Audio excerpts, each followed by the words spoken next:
Gina, can we call this meeting to order, the workshop, please?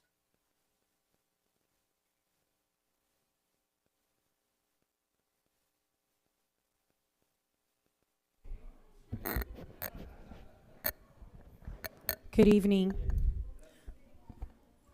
Vice Mayor, do you want to call the meeting to order? Or should someone else? Good evening. Welcome to the workshop on budget.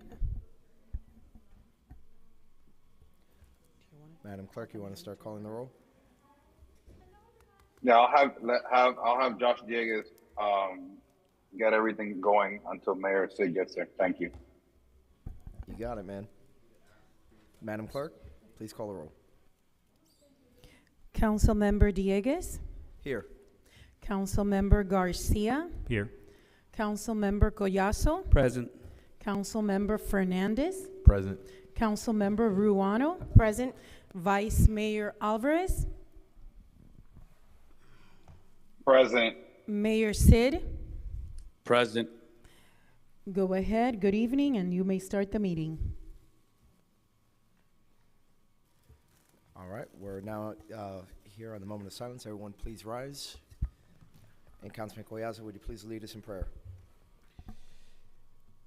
Dear Heavenly Father, thank you so much for the opportunity to gather here on this Holy Week. We have so many things to be grateful for, but most importantly, please shed some light of wisdom on us. Please allow us the opportunity to listen to each other, and please allow us to deliberate respectfully as council members representing this community. In your name we pray. Thank you. Councilwoman Ruano will lead us in the pledge.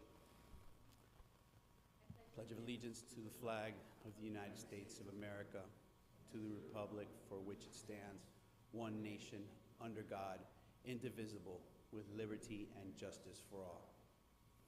Thank you. May all please be seated. With that, we are now on public comments. Madam Clerk, please read the rules. Okay, just please be advised that this is a public comment and that you're more than welcome to state your name and address for the record in the podium. Just approach the podium. You're gonna have 3 minutes, and each speaker will be able to speak and be heard. And just to ensure the orderly conduct and efficiency of the meeting, public comments, please, should be done in a courteous tone. Thank you very much. Anyone wishing to speak, please do so. Just approach the podium. You're welcome.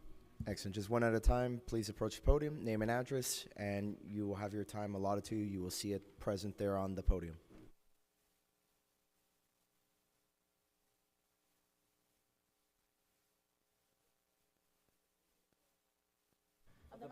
Follow the microphone. There you go. There we go. Good afternoon, Town Council. My name is Moises Ariza, and for the record, I reside in 8564 Northwest 165th Street. And I'm here today to give some input regarding to your budget workshop, which I appreciate the time and effort that you guys donate to the town and the elected officials.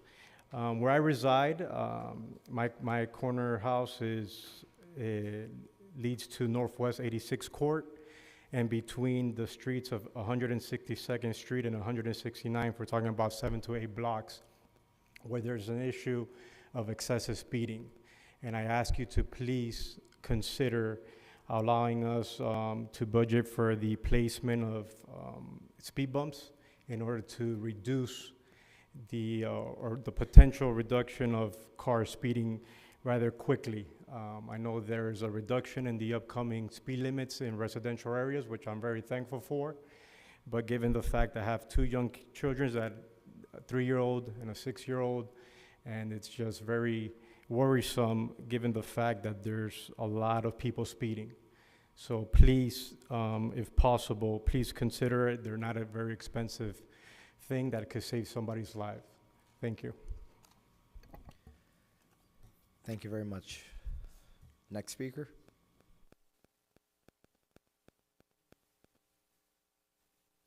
It's turned off. The button at the bottom. Is it on now? Okay. My name is Jim Hamilton. I live at 8528 Glen Cairn Lane in Miami Lakes. I'd like to thank you for the opportunity to share the Optimist Club views on the improvements proposed for the Miami Lakes Optimist Park. Before I do, please allow me to revisit some of the past history on our town's other investments. In the year 2000, when we became a town, one of the first improvement plans was to renovate Optimist Park. But at that time, it was only 28 years old. Because of other projects, they became more important. We waited our turn. Some of the priorities were the investment and construction of Royal Oaks Park. Next was the investment and construction of a youth activity center. The next priority was the investment and building of our town hall complex where we all gathered today. Finally, the town started to make progress on the plan to renovate the Miami Lakes Optimist Park by building a beautiful clubhouse complete with a sewer hookup and plumbing lines extending into the middle of the park for the future build-out according to the plan. The park is now 51 years old, which brings us to this workshop where we have decisions to make for the improvements of the Miami Lakes Optimist Park. My point in bringing up some of the town's investments over the past 23 years is that the Optimist Club did not object or try and interfere in any way with the progress the town was making, improving all of Miami Lakes. We have patiently waited our turn and feel that the time is now to start working on the approved plan to make our park more user-friendly and efficient. We are asking you, the council members, to hold on some of your pet projects like the Optimist Club has done for the past 23 years, and allow the town parks department the opportunity to use the current carryover funds allocated for the plan to improve Optimist Park. The Optimist Club prefers to use the allocated funds to start work on the approved plan with the expected funding to arrive to complete this project over a course of time. Thank you so much.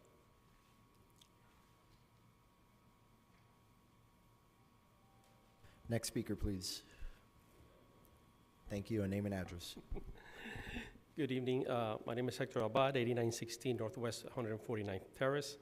I come to you with two different messages.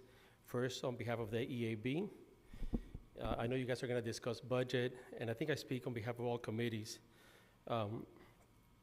Our budgets were severely cut a few years ago, especially when it comes to events. I know the future of the town is going to have sponsors, right? But sometimes it's quite difficult to get those sponsors, you know, and some of the money that some of the events require, you need quite a few sponsors. So like, for example, we're going to have an event now in May to recognize teachers, students in the town. I think quite a few of you participated last year. We're also going to be honoring the retiring teachers and possibly even awarding the scholarships that the grant companies are providing. But all that costs, I mean, that event alone, it's probably about $5,000. And when we have a budget of about $1,000 for all events, right? And now to even advertise sometimes, and I know it's us because we want to reach out as many people, we're having to pay for some of the advertisement that really severely hinders our ability to do any events. So I'll leave it at that. I know you guys are going to debate all that, and there's a lot of important things, but we would really appreciate it. Now, as a parent, obviously you guys are aware what happened March 27th in Nashville, the tragedy that happened, that the shooter went to the school and sadly took 6 lives. The following day we had an incident at Miami Lakes K-8. And even though the school grounds were never penetrated, there was no real threat to the students, it definitely has created some anxiety in the community. Obviously, I think there's quite a few parents here who would like to speak on the issue. I personally spoke to region administrators. I've spoken to some principals. They do feel that our schools are pretty secure, but nonetheless, there should be some sort of layers, you know, of security. In the K-8, for example, I know that there's no real, there's a gate, but to go in through the main office, there's nothing, right? Anybody could go past that first layer, could just walk in. There are schools like Miami Lakes Middle that has a buzzer, and There's a camera, and they have to actually buzz you in. But everything has a cost. I'm just hoping that the parents will have some ideas. I'm sure you guys will have some ideas. But hopefully you set aside or cooperate to try to make our parents feel safe, and more importantly, to make sure that our students are safe. So thank you, guys. Thank you. Next speaker. Welcome, ma'am. Name and address. Good evening, can you hear me? Hi, my name is Carla DiMartino. I live at 7263 Loch Ness Drive. Good evening, Mayor, Town Council members. I'm a parent of 3 children that attend Miami Lakes K through 8, and as you know, and as was just being stated, there was an incident last week on Tuesday where a resident that lives directly in front of the school, the house right in front of the front gate of the school, was experiencing a mental episode, was threatening our officers and talking about guns and the school in an incoherent manner. As a result, the mayor and our police, and particularly council members Ruano and Collazo, have been very helpful in addressing the matter, and I'd like to personally thank them on behalf of many of the parents at the school. Given that the town is meeting to decide on budgeting funds, I would like to request that you please consider utilizing the funds to supplement security at the school, and request input from Dr. Ferrer and from the district. I know that there's a lot of red tape, but if you could please work with them to see what they need and what they state is the most necessary to harden our schools. Many of the parents support funds to go towards things that can improve the security, such as an additional town officer. We're currently given 1 additional resource officer, and they are strained. In speaking to the sergeant, he said that they have some schools that are unmanned, so doubling up our school is not feasible for a significant amount of time. He said maybe through this week, if we were lucky. So if you could please consider putting an additional officer. Also extending their hours. The children come out of STEAM programs and tutoring after hours. Some of them get out as late as 4:30 and 5. So the school resource officer, I don't even think is present at that time. So although they're there early in the morning, they're not there when the kids are coming out of programs. There's also an entrance when you walk into the main gate towards the left. It is pretty unsecure. Somebody, instead of going straight, they can just go straight into the school. Nobody would notice. Impact doors would be helpful. A buzzer in the different entry points of the school would also be helpful so that they can keep those doors locked, especially given the situation. I heard additional cameras may be useful. A crosswalk where the school resource officer is being utilized to direct traffic, maybe he can better employ his attention towards other matters rather than directing the traffic. And all of those things are suggestions that I have heard from different parents and administration, so I ask that you please consider it during the meeting. Thank you. Thank you for your thoughts. Next speaker.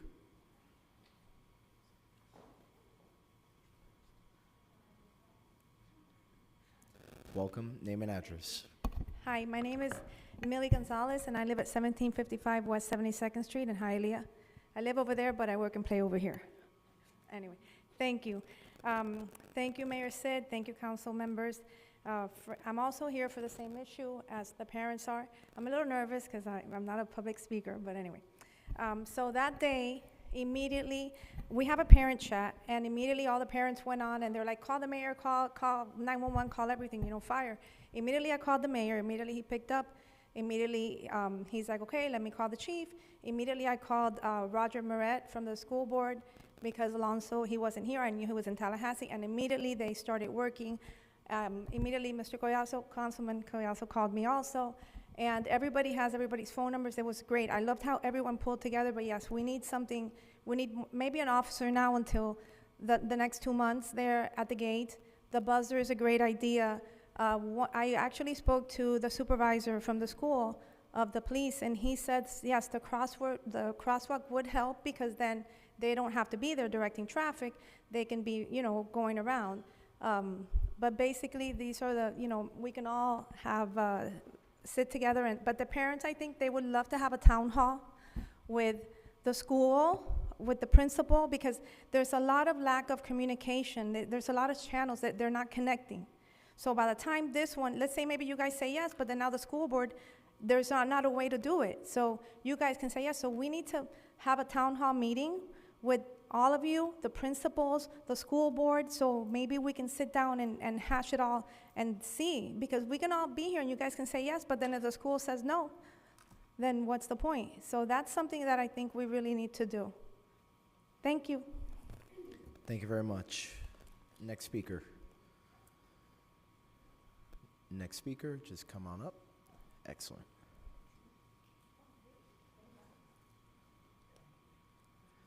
Welcome back. Name and address. Martha Mendez, 7,000 Glen Eagle Drive. After yesterday, this is a counterpoint.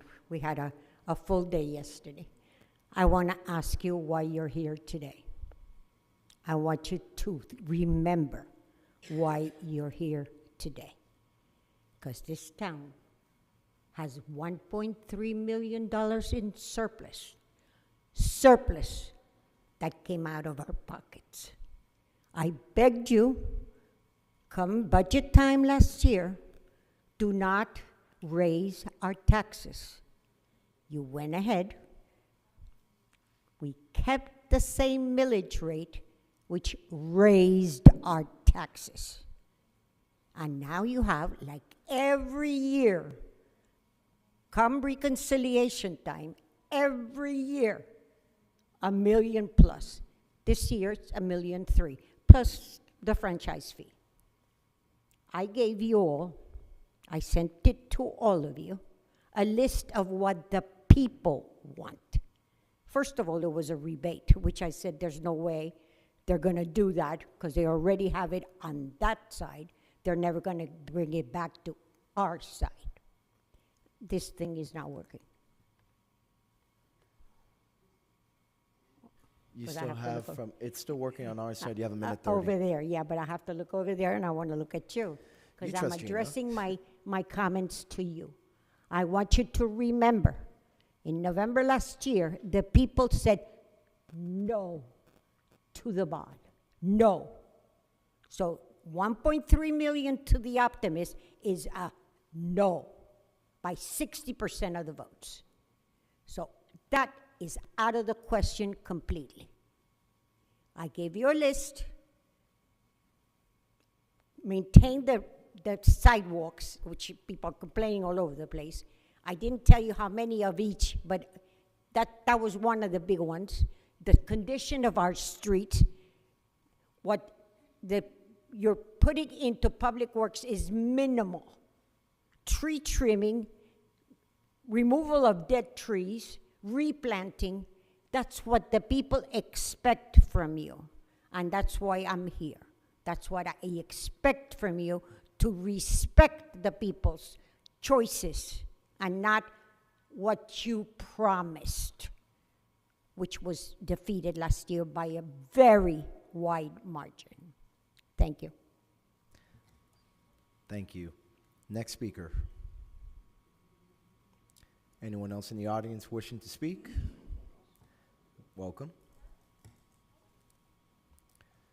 Name and address. Esther Cullen, 6855 Cassia Place. I think I'm going to be a little echo to my former colleague. I concur. While the Optimist Park is 50 years old, we do not own the Optimist Park. We only own the section on 67th, which is the baseball field, and maybe every person here should dedicate in serving those needs. The 1.3 million, which has been recurring for 4 years, and the majority choose to not to go to rollback. Maybe if you would have repaired that baseball field and put in the bathrooms that we required, that would have been a done issue. Now you're talking about this want list. Personally, to every elected official that's sitting here, you serve the people. 60% said they don't want those repairs. For the individuals that are termed out, shame on you. If you vote, yes. Leave here with your head high and vote the will of the people. To Mr. Dieguez, who I know you're termed out, but I have a feeling you're going to be sitting in that middle seat. Do what's right. We look forward to your new leadership. Please do the will of the people and just stop doing what we shouldn't be doing. The school board should be providing the security system, and I'm a grandmother, so I understand. They should also be providing the funding for their side of the park. Thank you, and have a blessed day. Thank you. Is there another speaker from the public? Anyone else from the public? Oh, okay, we got a couple. Welcome. Name and address. Good afternoon. My name is Mavis Molina. Address is 5874 Northwest 199. I'm a parent of 2 children, Miami Lakes K through 8. Again, our voices get heard a lot louder in numbers. So I do want to reiterate my counterpart, my parents over there, that I do agree we do need funding for more security in MLK through 8, Miami Lakes Middle, other schools within the Miami Lakes community, just because unfortunately mental health issues are continuing to rise. We are not getting any closer to any policies regarding guns and gun restrictions. And I do want to make sure that our kids are safe when we leave them at school, okay? So if there's anything that we can possibly improve and go above and beyond to keep them safe, that would be great. All of those suggestions that they mentioned are coming straight from both the parents, the administration of the school, and the officers working there directly. So please consider any funding that you can provide to them. Thank you. Thank you very much. Doc, I believe you were getting ready to stand. Appreciate it. Welcome. Name and address. Hi, good afternoon. My name is Daniel Rodriguez. I live at 16468 Northwest 86th Court. My front door neighbor, Mo, is here. Do you guys mind if I hand this out to you? Please give it to the Allowed clerk to and approach? she'll pass it around. Allegedly. Toners. All right.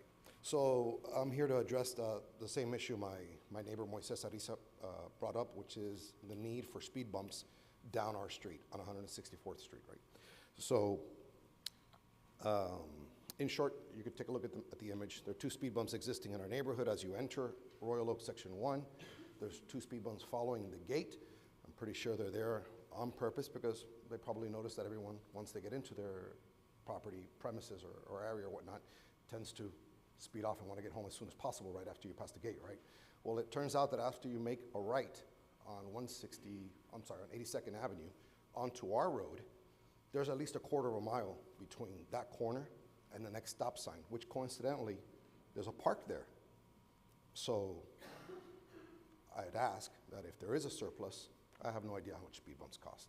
I have no idea if it's going to break the bank of the 1.3 million or the hopes of Optimus Park or the folks needing their trees trimmed, but I certainly don't want our children or anyone's children on my block memorized on a corner with 3 stuffed animals and flowers because someone, and I wish I could say it's a Honda Civic, hauling tail down my street, but it isn't.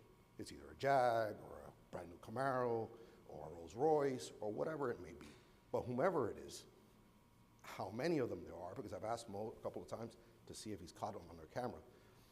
I don't know, I guess they just, want to check their testosterone level or see how fast their car had just been tuned up to, and it's horrible, right? Because there are other places to do it on. For God's sakes, they can get on the Gratney and do it all the time, or they can get on, the expressway going down south. But for whatever reason, they feel that they've got someone to impress on my neighborhood. And really, there's no one. We both drive SUVs. We could care less. Our days of driving sports cars are probably gone. We have children who are 2 and 3 years old. So again, before we have a tragedy, coincidentally, like I'm mentioning to you in that little map, there's a park right on the next stop sign. No one should be, running and racing 50, 60 miles an hour down our street, right? So hopefully, you guys can let us know if you can work it out and fit it into your budget and put some speed bumps down, or if not, I don't know, speak to a developer and let us know what the bill would be because my children are worth it, okay? Thank you. Have a good evening. Thank you. Is there another public speaker, anyone in the audience wishing to speak in front of the council? So let me just make Anyone sure online? that we cover online. If there's anyone online that wishes to also participate in public comments, please do so now. Just unmute yourself. I see a Ms. Tatiana and I see a Ms. Raquel. If either of you wish to speak, please just do so now.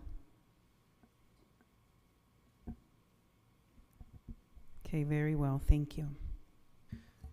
All right, with that, public comments is now closed, and we're moving on to item 5 on the agenda tonight, which is the carry forward amendment, or rather the workshop on the carry forward amendment. But after speaking with the manager, I think what we're going to do is ask the major to come up to address some of the parental concerns that were raised in public comments. He's prepared some remarks that he'd like to share with respect to everything that's occurred with the K-8.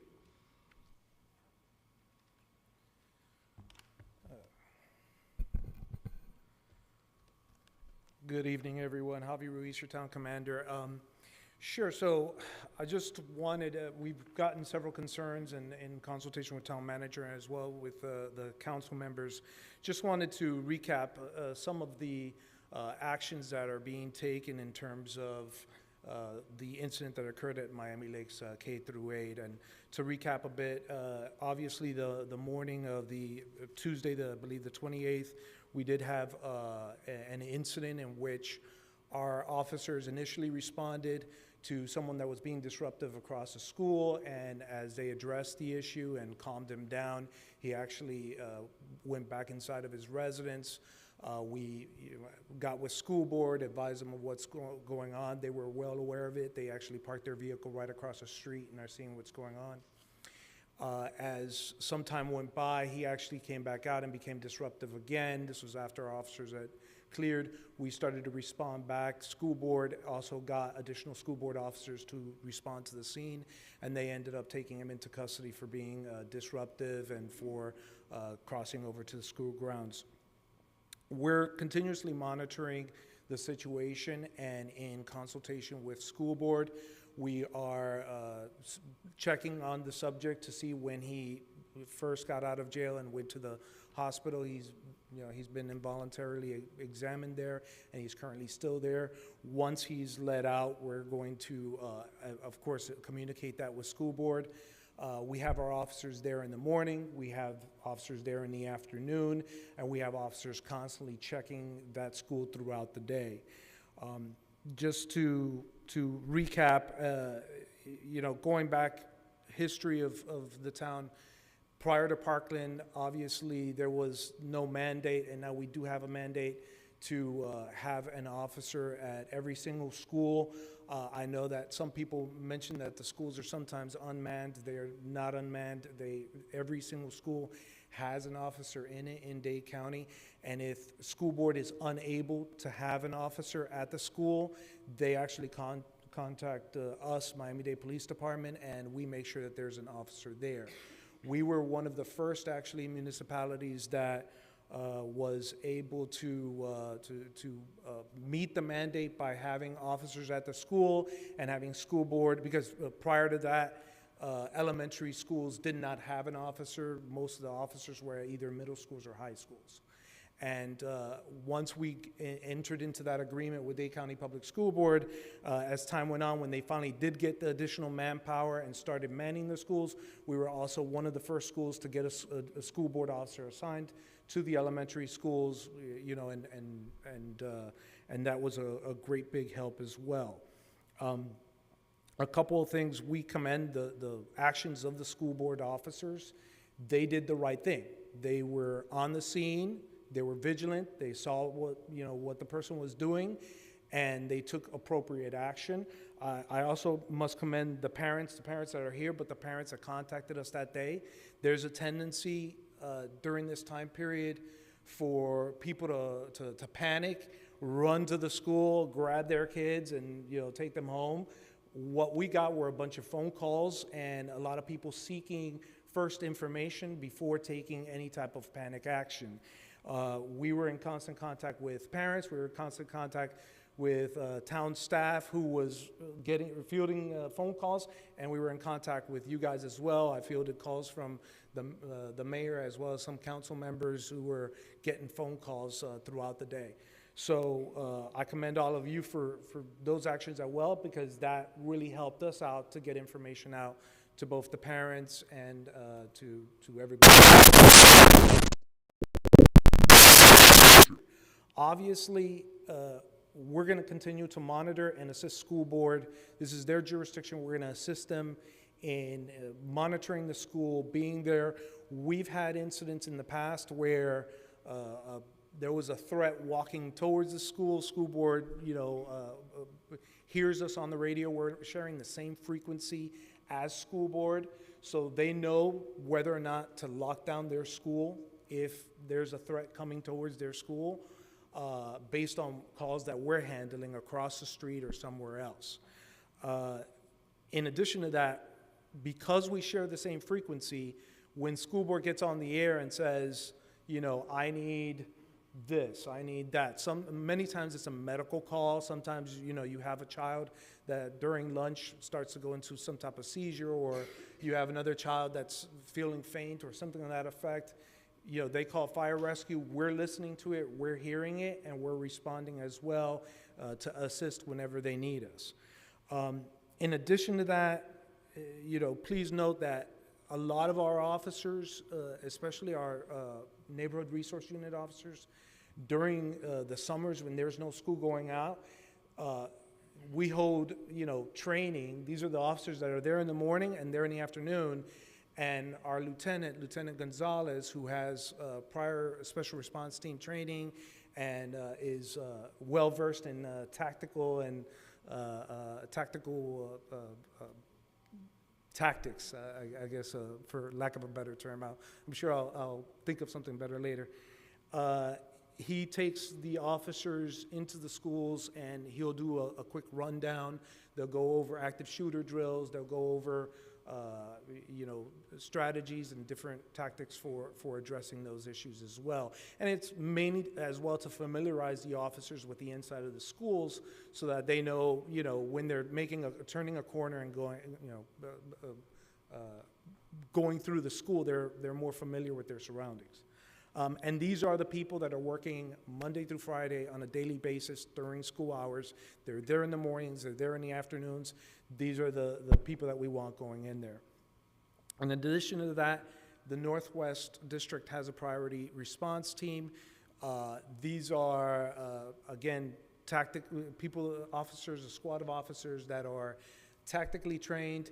They respond to critical incidents such as this, and they're on the ready to respond, not only in Northwest District, but in our district as well. And they've actually responded to some high priority calls in the past in the town and assisted our town officers, which is one of the great benefits of everybody working together closely. In the future as well, we do have, the county is going to develop a critical response unit. And this is going to be a squad of officers on the north end and south end. It's in development. They're in training now where they're going to be responding to mental health issues as it gets dispatched out there. Yeah. At this point, I'll go ahead and open it up because I know some of you may have questions or comments to add. And if anybody has any questions, feel free to ask. Do any of my colleagues have questions? Yes. Okay, Mr. Mayor, go ahead. Thank you, Major Ruiz. Thank you for everything you did that day and you continue to do with yourself and the officers.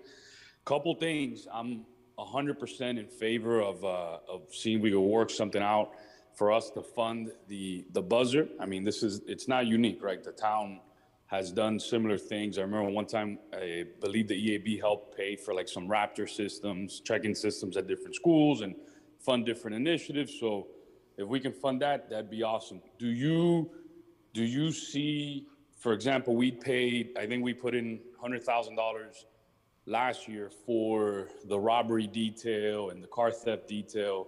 Do you think if we put $50,000 and we, out of the 1.2 towards augmenting school security to the end of the school year, so we could augment maybe some overtime officers that can help out more in the mornings? You think that'd be something that we can do?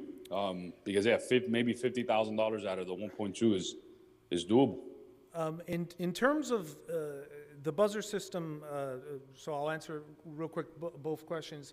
I'd have to check with school board. I believe what they have is they do have a radio system, so their security and staff on the inside of the office has a radio system where they can radio out to the school board officer, and that's kind of like their buzzer. They can get a hold of them in certain situations. Also, keep in mind that I believe there are video feeds in many of these schools that are tied into Dade County Public School Board, and they're able to monitor it on a constant basis. I'd have to check and see if that buzzer system is something that school board needs because they already have radios in contact with the staff. And then in terms of additional funding, you know, we already have our neighborhood resource unit officers there in the morning and there in the afternoon and checking sporadically through the day. Remember that we have 4 schools that we cover throughout the town. I don't necessarily think that we would need additional funding to have more high visibility patrols in the schools. Utilizing our NRU staff, we can continue to use the day shift officers and the NRU officers to conduct high visibility patrol and check in with the school board officers on a constant basis. And that's actually what what's part of our plan right now. In addition to that, in terms of the K through 8, one thing we are doing until the end of the school year, just to address some of the anxiety that's going on, is we're having the officers stay additional time. The 2 officers that conduct the dismissal traffic control, they can stay additional time and just keep an eye on the area and make sure that no one is coming out and talking to the kids and or approaching the kids as they're waiting for parents to pick them up or walking home.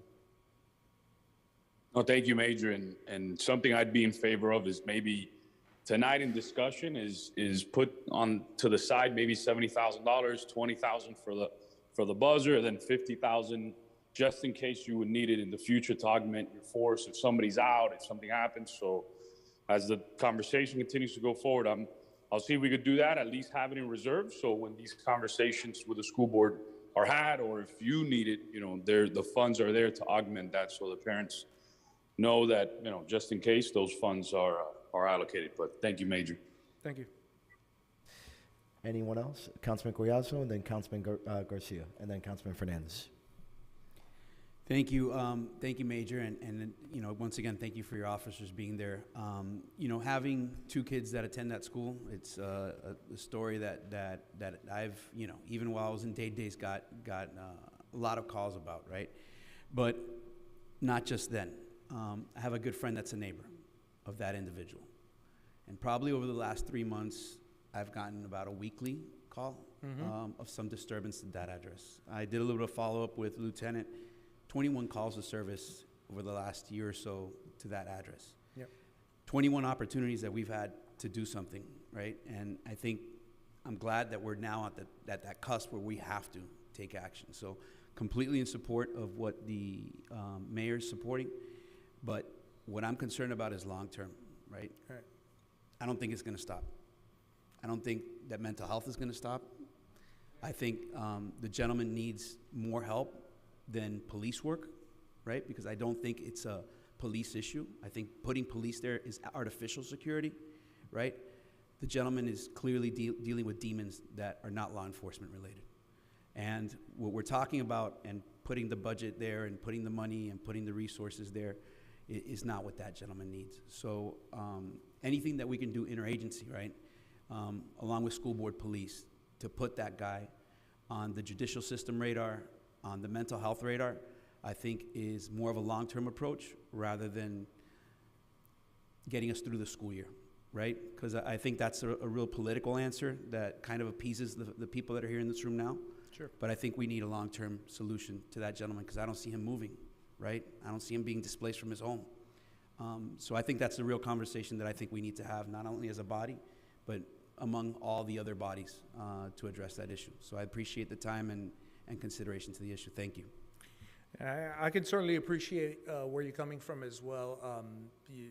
I have my child in the school system as well, not just that. My wife is a high school teacher as well.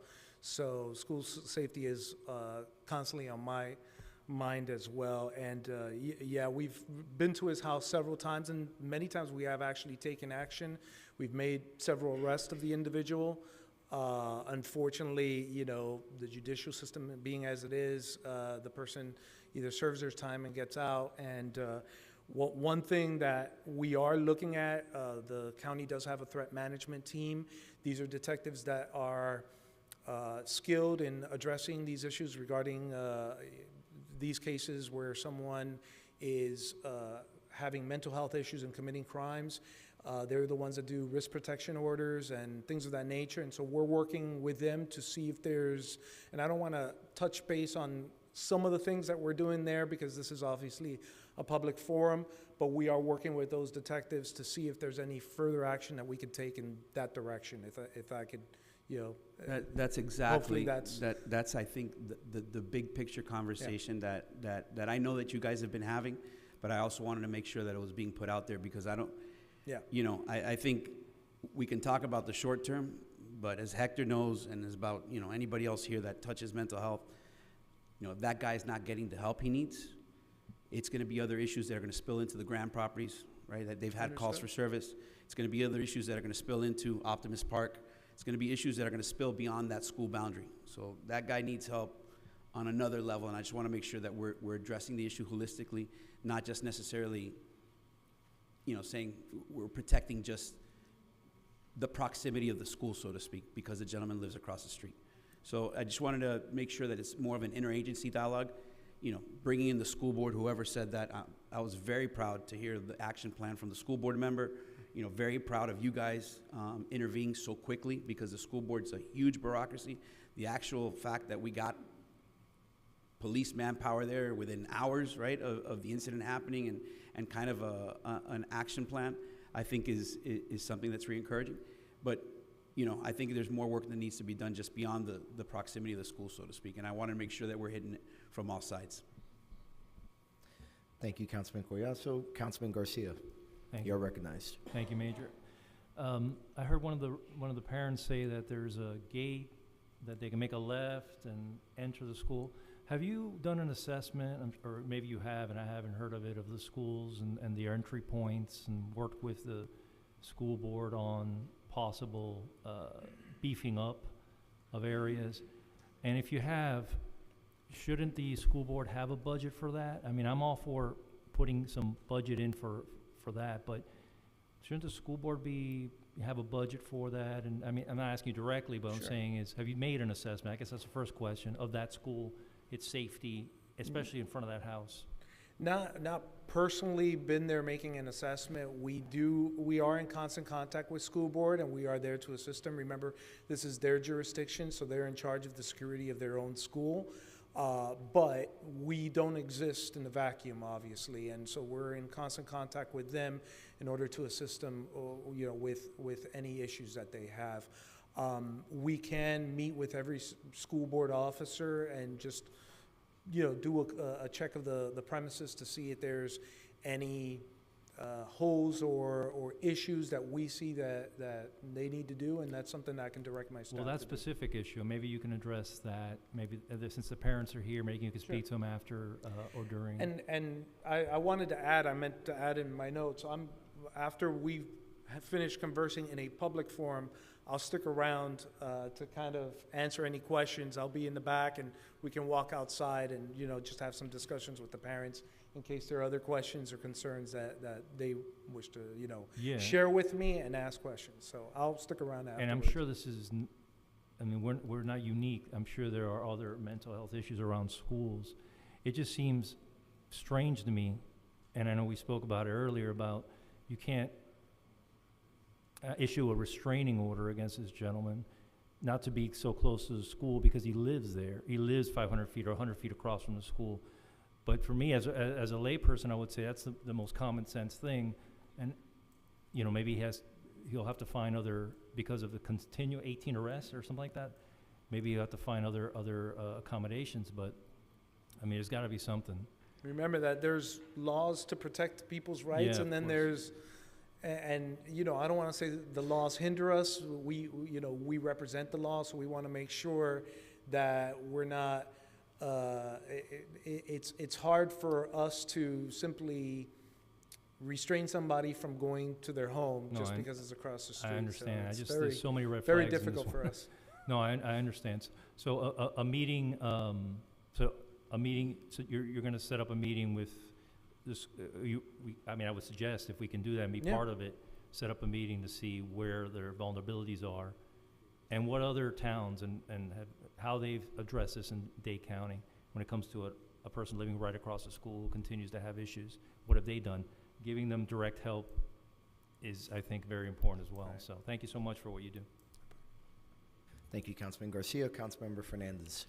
Yes, so school safety is an issue that I deal with in my practice on a daily basis, right? So to answer Councilman Garcia's point, so post the incident at Parkland, the state created a process called the Florida Safe Schools Assessment, and so every public school on a yearly basis conducts a thorough assessment, and they use that assessment to come up with a list of priorities to prioritize the improvements that they need to make. That assessment tool also comes with funding from the state level that trickles down to these schools. Now, for most schools, that funding doesn't encompass all of their needs. It's meant to be a long-term process, which is obviously not the thing we would all like to hear. So that yearly process does happen. That school has gone through that process. I think it would be insightful to maybe set up a meeting with leadership at the school, somebody from the region, their law enforcement, our law enforcement. I'm more than willing to volunteer my time and expertise to consult. I do that every day for schools around the state, and come up with an action plan to get some of those things done. And some of the things that you'll find on that list are low-hanging fruit, are things that might be able to be done with little to no fiscal impact. Some of them may be a bigger bite, but that process does exist. I think we kind of have to come together as a community. We're all, I don't like to hear, and I understand, we're all stewards of the public monies, but at the end of the day, the safety of our children is something that knows no jurisdiction, knows no boundaries, and at the end of the day, we're all responsible for that. So if there's an opportunity for us to do something to help, I think we should look at it and take that opportunity. It's whatever the cost is pales in comparison after there's a tragedy, and you think about what you could have done, right? It ties back to the same conversation about the speed bumps, right? The cost of the speed bumps is minuscule compared to the cost of there being a tragedy. So I think that's the approach that I would recommend before we set aside any specific bucket of money. Something like a front door buzzer is not something we need to set aside $50,000 for. Something like that is probably under $5,000. So I think we can, we should convene that working group, and then based on those recommendations, come back to the council and see if there's any way we can help. Thank you, Councilman. Councilwoman Ruano. Thank you so much. I'd like to commend your police department for the rapid response and the way in which they assisted Miami-Dade County School Police to address the situation that happened. It was flawless, and all of the parents in this room and the parents that have reached out to me are incredibly appreciative. So thank you so much for the excellent work that you did. And as you were mentioning, post Marjorie Stoneman Douglas, this council, some members that are new here weren't here at that point, but we did supplement security at all of our schools. And we had officers at all of our schools when Miami-Dade County Public Schools didn't have the manpower to do so. So we will always be committed to supplementing in any way that we can. And I've told the parents that have reached out to me, if there's a situation, let us know. If there's a special, field trip at a certain time and you'd like an officer that's there for 15 minutes while the kids are getting on the bus, I know that our police department will do everything that we can to supplement those areas. But as Councilmember Collazo said, this is a bigger problem. And this gentleman will continue to be a bigger problem. So anything that we do up here, unfortunately, is nothing more than a Band-Aid in a situation like this where there's neighbors involved and children that live in adjacent homes. So we will continue to work with the school board and with the administration at Miami Lakes K-8 Center to see all that we can do. I wanted to take this opportunity to let the parents know that just a few I think within the last 12 months, we allocated $100,000 from our Education Advisory Board to all of the local schools in the area, and not one of them requested anything by way of security. They did request different items for different things, but I don't recall any of the schools asking us for anything that was security related. That money could have been used for security. It was like a one-time opportunity, right, that we had to allocate that pot of money. And, you know, some schools did branding, they did, you know, decals on the walls, they did, you know, I think there's like a mock courtroom or flooring in a classroom, but none of them requested. I don't recall Miami Lakes K-8 requesting like a buzzer for the door or something like that. That would have been a great opportunity for us to be able to supplement something by way of security. So in the future, when there are opportunities like that, I know that the chairperson for the Education Advisory Board is here, Mr. Hector Abad. When those opportunities come up in the future, if there is funding available through the Education Advisory Board, we could look at some of these security issues and perhaps use the funding in a much more efficient manner, right? Because security is always of the utmost importance to us. So thank you so much, and just to the parents, we are gonna continue to work with you in any way that we possibly can. All of us are accessible, so if there's any time that we can supplement something, and just know that our police department is gonna continue to work with the school to keep things as safe as possible. Thank you, Councilwoman. And I'm going to just echo again the thoughts shared by all my colleagues. I think we need a multifaceted approach. But again, it does appear that in this instance, everything went as it was supposed to, fortunately. And, you know, and I'm looking forward to working with my colleagues to see what steps we can take into the future to ensure that we, you know, are even more prepared. And again, plan ahead for eventualities, you know, when you're dealing with somebody that's going to be there a long time, right? And, you know, it's going to be a recurring issue. So again, well done, and again for school board member Alonso and his office, thank you for being very quick to respond to this and cut through the red tape. And thank you, all of you, for coming here tonight and sharing your thoughts. I also want to put on the record, the town clerk informed me that Vice Mayor Alvarez wanted to make sure that you all knew that he is in agreement as well with the colleagues' thoughts shared by my colleagues, and is anxious and eager to work toward a solution on that. So with that, thank you, Major. But actually, I'm sorry, the manager wanted to say something first before you sat down. Yeah, and you may have covered it already. And I guess basically it's a question to the major. And in some incident like this, there's the immediate response, there are the short-term solutions, you know, days after, and then there's the long-term solutions, similar to what Council Member Collazo mentioned. We haven't gotten to that point yet. Maybe we're at the front end of the more long-term, more permanent solutions to the situation. But in your professional opinion, do you think the system, right, the process, the coordination, the protocol, everything from the parents' calls to 911 to the initial response that day to the days afterwards, the monitoring and the coordination between the two law enforcement agencies, do you believe the system as designed to function worked successfully? Oh, absolutely. That's one of the reasons I commend school board for what they did. They did an excellent job in taking the person into custody. Everybody did an excellent job. We were constantly monitoring it and responded to the scene when we heard what was going down. And then we are, whereas, you know, I've been an officer for 27 years now, and I can tell you that 25 years ago, he would have gone to jail and that would have been it, right?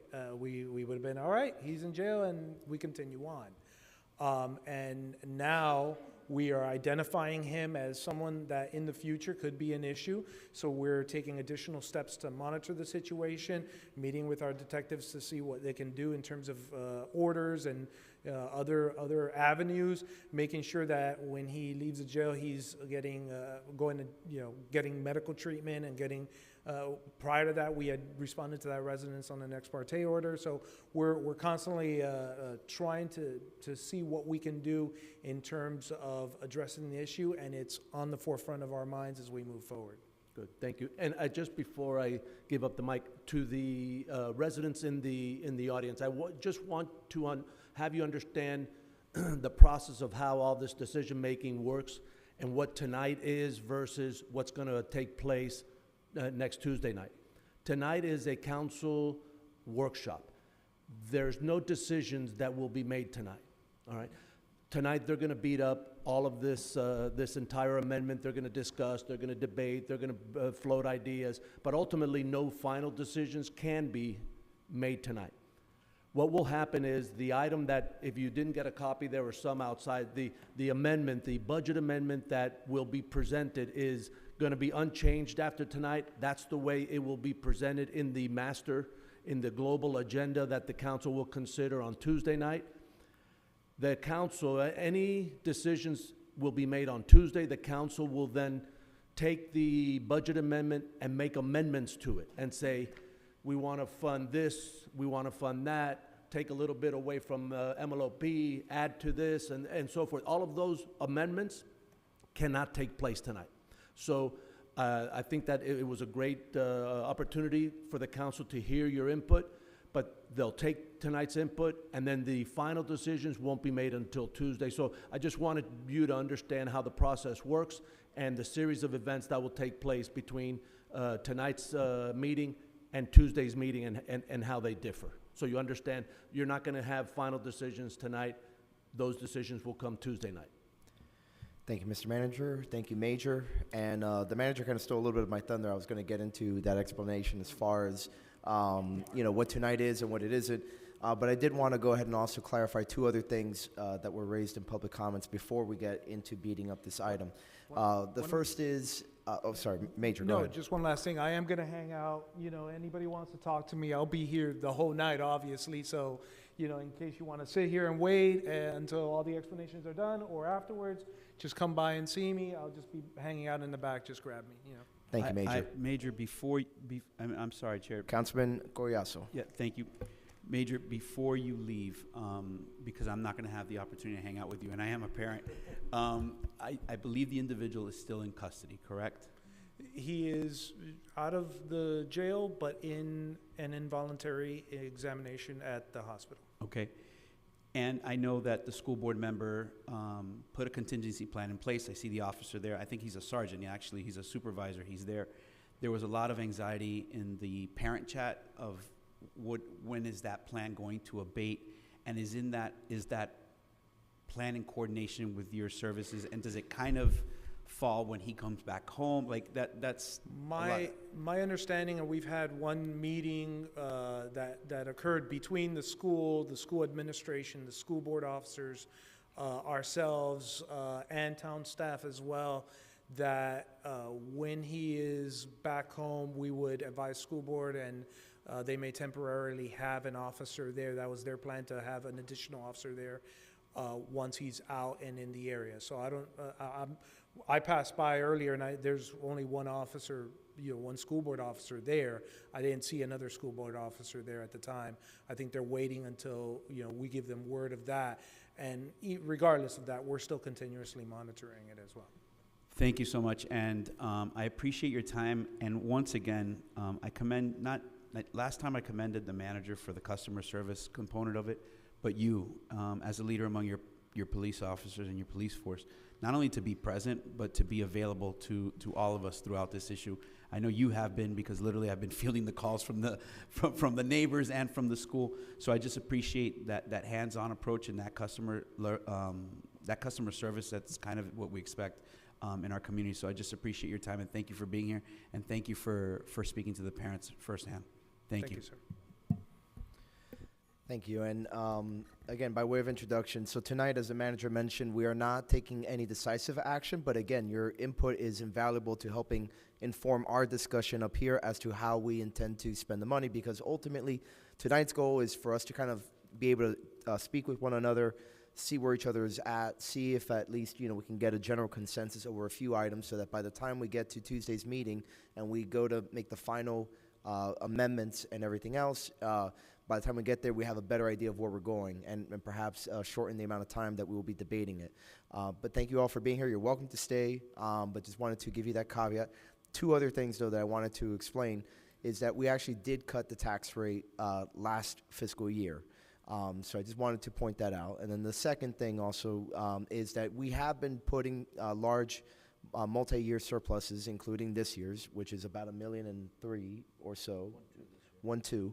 And a lot of that I need you all to keep in mind is that this is as a result of all the COVID programs that have been going on for the last couple of years, where there's been a lot of injection of federal money into counties and cities. So, you know, we have an opportunity to get a lot of these items, like the speed bumps and whatnot, done this year, but I don't want you to think that year over year that this is just an issue of there being too much taxation. As a matter of fact, Miami Lakes, believe it or not, enjoys the 5th lowest tax rate out of 34 municipalities in Miami-Dade County.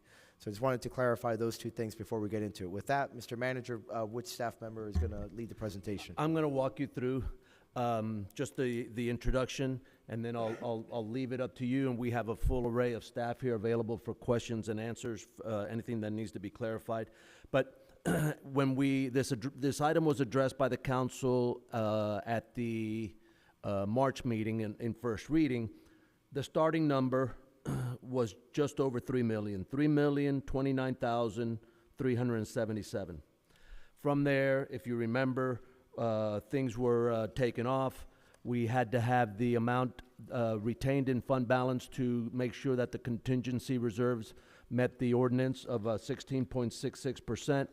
We had the franchise fee surplus that of 149,000 that was mandated to only be allocated to certain infrastructure categories like street repair, sidewalk repair, tree trimming. That was all there. Monies from committees that were received donations throughout the years to carry them into the next year.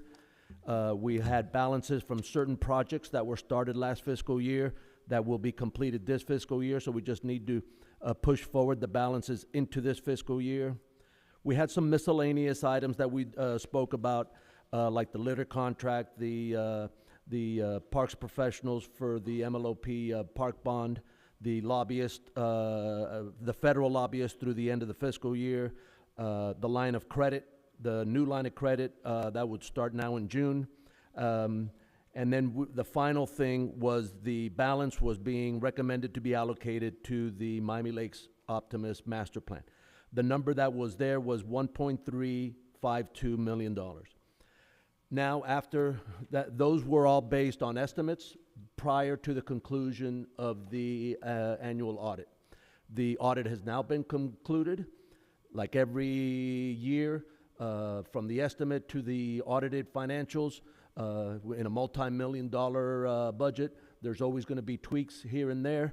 The tweak or the variance from the item that you saw in March to the new item that you're going to see now in April is a $77,000 difference. So and it's going to be $77,000 less than what you saw in March. So your starting point is $2.952 million. The amount that is required to be retained in contingency reserve, instead of being $196,000, now is $274,000. Everything else in there is unchanged from what you saw last month, and the $77,364 to add to the reserve contingencies to meet the demands of the obligations of the ordinance. Those are being taken from the allocation that was recommended towards MLOP. So MLOP, last month you saw it at $1.352 million. The new number is $1.274 million. So that's really the only difference.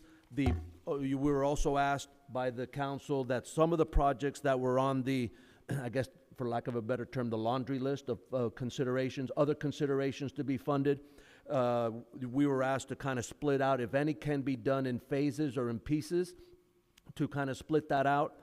In here you can see that there are two, item number 3 and item number 10, that are kind of spread out into different phases.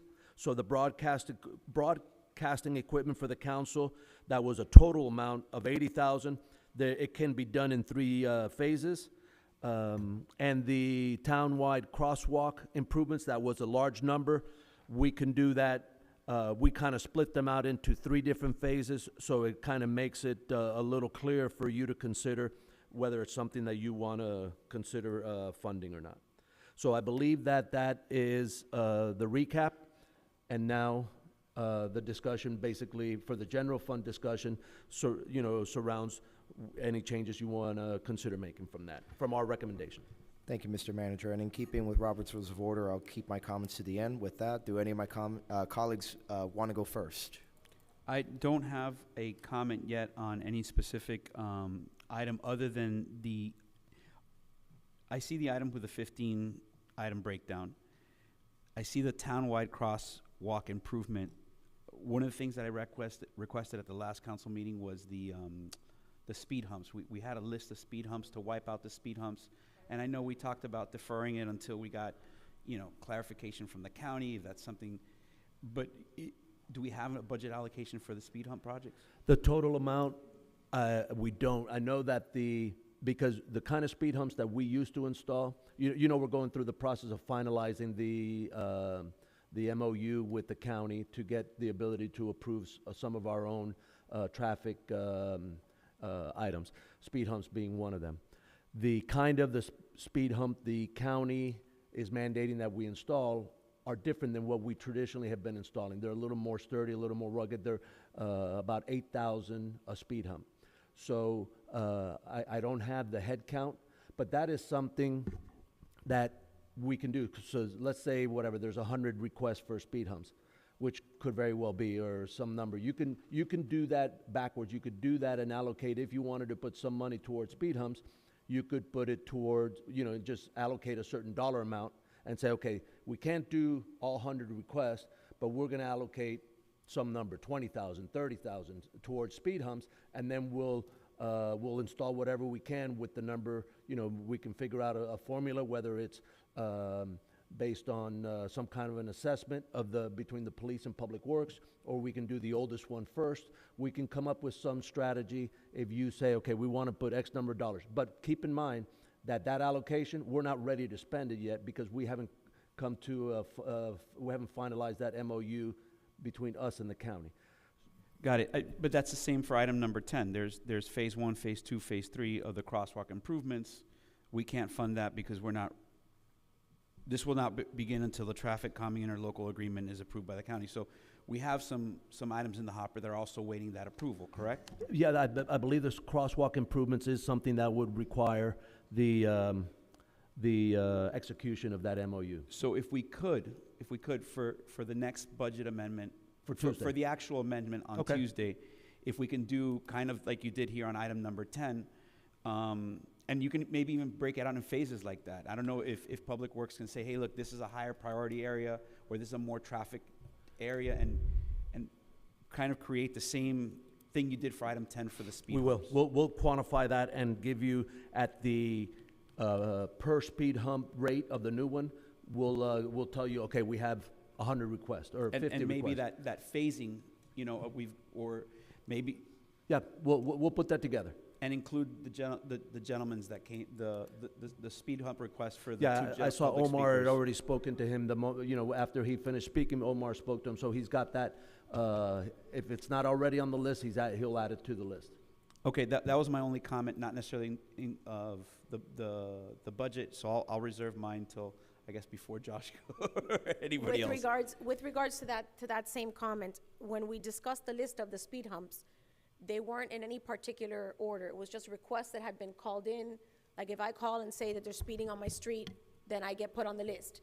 There's no actual data that prioritizes these requests. So that was one of the things that we discussed, whereas the county has a study or some way of saying, okay, if you make X amount of phone calls because of speeding on your street, then they install something that gauges the speeding. I feel like just installing 100 random speed bumps, where people have requested them, just doesn't seem like the right thing to do. It doesn't make sense to me that way.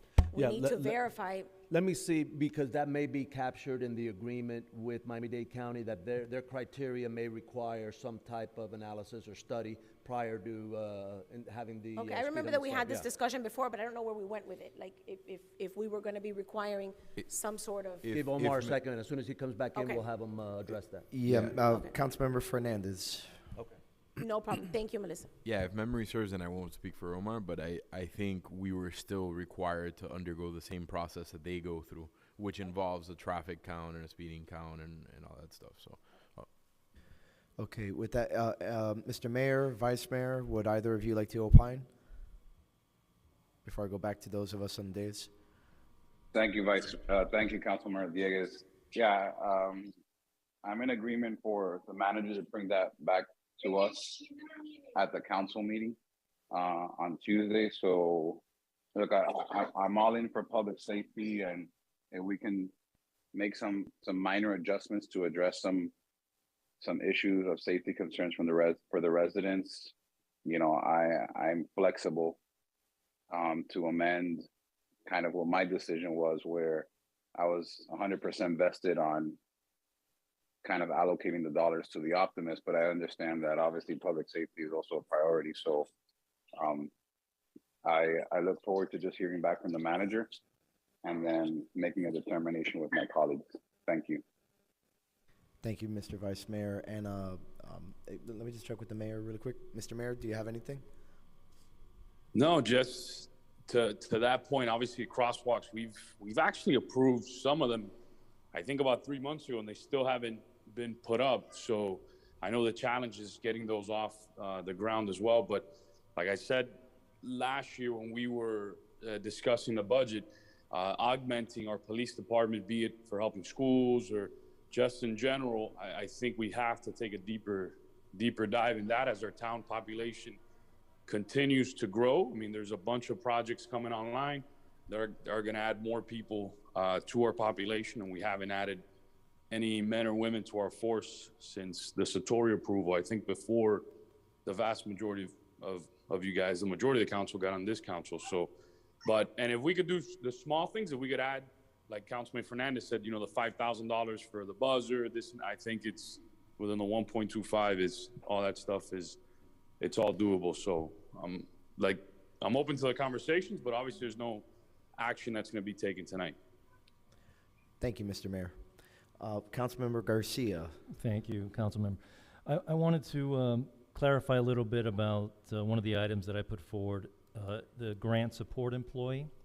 Speaking and reading the report from the grants department suggestions, instead of an employee, an outsourced person would be not only save us more money, give us more flexibility. We don't have to deal with benefits. We don't have to deal with, you know, things like that, life insurance, only to support the grant department when it comes to the administrative part of grants, you know, the paperwork part of grants. So instead of an actual employee, I think I would recommend what the grant department recommended is an outsourced person to help with the administration. Yeah, and I believe that there were multiple options there, Yes. one of which was that. So maybe on this list here, the fact that it has that word employee is probably a misnomer. Yeah. Because it's, what we're talking about here is the dollars, right? The budgetary allocation. Sure. If you allocate a certain amount of dollars, Yeah. then we can decide whether it's an employee or a contractor or whatever makes most sense for that support role. Yeah, because I saw employee, you know, and didn't get exactly. And just for my colleagues' knowledge, and you know, this I think is a foundation for us to save taxpayer money in the future. All the support we can give the grant department will just save taxpayers money going forward. So, to me, it's just a no-brainer and a win-win for everybody, the residents and us. So I just want to clarify that part of it. Thank you, sir. Thank you, Councilmember. And I'll take an opportunity to go now. That was one of the items that I 100% will be supporting, just because, like you said, right, it ultimately will pay for itself in the form of more efficiencies and therefore a reduction in overhead, and more grant opportunities, more than likely. That's exactly why also one of my non-negotiables that I insist be in this amendment would also be the facility renewable energy feasibility study.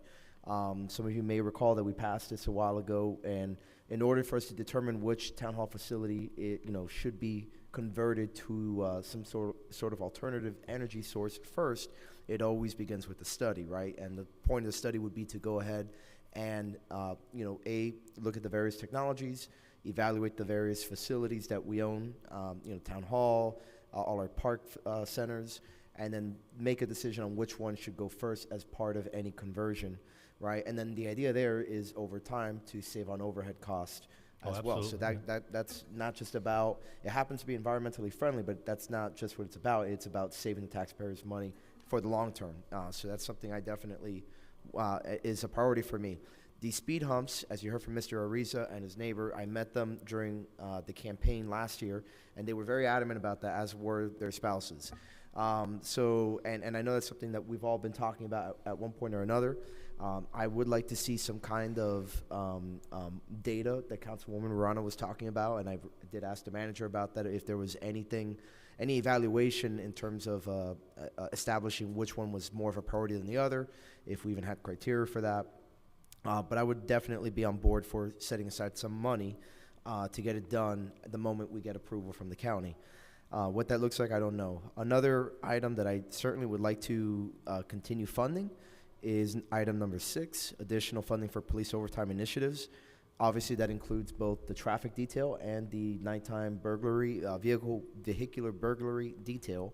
I at least would like to continue the nighttime vehicular burglary detail, since that continues to be an issue in the community. So those are my priority items, from these. And also, if, the beautification master plan update, of course, trees, maintaining the aesthetic character of the town, and constantly beautifying. It's in our motto, growing beautifully. I think it's time for us to overhaul that plan. The old plan is vastly outdated by now, for those of you that have taken a look at it. I was actually chairing neighborhood improvement at the last time we were providing the prior council advice on the plan, and some of those items we just learned are no longer feasible. So that would just be to update it and help guide our efforts to keep Miami Lakes growing beautifully. So those are my comments as far as where my head's at. If I can just Councilmember continue- Garcia, yeah, my absolutely. thoughts. Absolutely. And I agree with what you were saying there. The police, of course, the overtime has to, for me, priority has to continue. But also, I think something very important is the senior citizen tax relief, right? I think that, and the disability one as well. I mean, we need to give our most vulnerable citizens some relief, and I think that's a great item we can continue there. And again, tree canopy and sidewalk repair continues to be something we're going to deal with forever. And I would just ask, we've had some comments recently from residents, very passionate residents. Ms. Rana, you're familiar with some of the residents who have contacted you and myself about, some areas, and I know that the park department is doing a great job on that. So anything we can do to help the park department continue with the reforesting, making sure that we're filling up these spaces. I would ask my colleagues to take that into consideration, since we are a Tree City USA, and that's what makes us so special. So those are the things that and other things, of course, down the list, but those, I'll let my other colleagues speak about on that. Thank you, Councilmember. Other comments? Councilwoman Morano? Councilmember Dieguez. Would you mind deferring? No. Mr. Vice Mayor, you're recognized. Go ahead. I just have a question. With Councilmember Garcia's comment, is there a need for this support with grants? Because I've been privy to the past 4 years, and it seems like what's being done is already at a high level. My concern is, is number one, is there a need for that? Because and do we know there's a need? Have we heard from staff if there's a dire need? Because I think we have to all kind of continue discussing. But my head is for the priority of the carryover to go to the Optimist. So then, what will be that's me. And then again, not everyone may be on the same page, but I'm just not sure if there's a need for a grant support specialist or whatever you may want to call. Do we know if there's a need for that? Yeah, that's a good question, Councilmember Vice Mayor. Garcia, go ahead. That's a great question, Vice Mayor. Yes, I did speak to staff about that, especially the grants department, and there is a need for that part of it to handle the paperwork aspect of it, which can overwhelm the grant department right now and the staff that is supporting the grant department, and it would allow her and her staff, or allow her, the grant department to focus in on bringing in new grants. It could be overwhelming. The paperwork is overwhelming. I have some experience with grant writing, and I tell you what, the paperwork itself can take, half your day, especially when you have multiple grants happening at multiple times. There's deadlines to these grants that are non-negotiable, and they have to be turned in at certain times, and if you miss that, you're done, right? So, or you get penalized. So speaking to the staff, I asked them, first of all, is there a need for this? And they were reluctant because, they understand that they're doing a great job. But being in the administrative side of a city, I understand that sometimes you do need that extra support. And when I asked them, they said they did. And I also talked to the town manager, and he was in support of that. So I do believe there's a good investment here. You take that time, that paperwork time away, that administrative time, and then they can focus on bringing in more grant money, which in turn will save us some taxpayer dollars down the road. So, yeah, I do believe there is a need, sir. So that's my background on that one. So if you have any questions, you can. I think, can we ask the grant department or maybe the town manager a little more detail on that? Sure, Mr. Manager. Yep. I mean, obviously, Renee Wilson is a one-woman show, right? Yeah. So she there's a lot of phases to the entire grant process, right? So it's not just on the front end, the preparation. Well, first of all, the looking and finding and seeking out grants, right? That's on a flow chart of steps. That's probably the very first thing that she undertakes. Then finally, when there are grants, we meet as a group. When she pitches grants or somebody pitches a grant to the group, and we say, well, there's this grant, then we jointly all decide, okay, this is the grant we're going to pursue. The pursuit of those grants are then brought before the council. We identify if they require funding. If they do, then we identify that funding. Sometimes they require a match. So we go through that entire assessment. Renee is spearheading that entire process. Ultimately, if there's a grant that we are going to apply for, Renee is the one. They are incredibly detailed, right? Some more so than others, but they're incredibly detailed. They require a lot of work on the front end, but it requires very detailed, very meticulous work, and Renee also is fulfilling that purpose, right? Ultimately, at the end, then if we get a grant awarded, then she has to administer the grant, right? Part of that is the reporting, and I think that is the niche that she believes can be given to either a contract assistant or another employee or somebody, which is all of these grants require constant reporting, whether some of them monthly, quarterly, different time frames, but they all require reporting, and I believe that is the niche that she can take off of her plate. Obviously, with her oversight, she's not going to just blindly give it to somebody else. But that is kind of, I guess it's more mundane work. Of everything, it's probably the one that can be just turned over to somebody.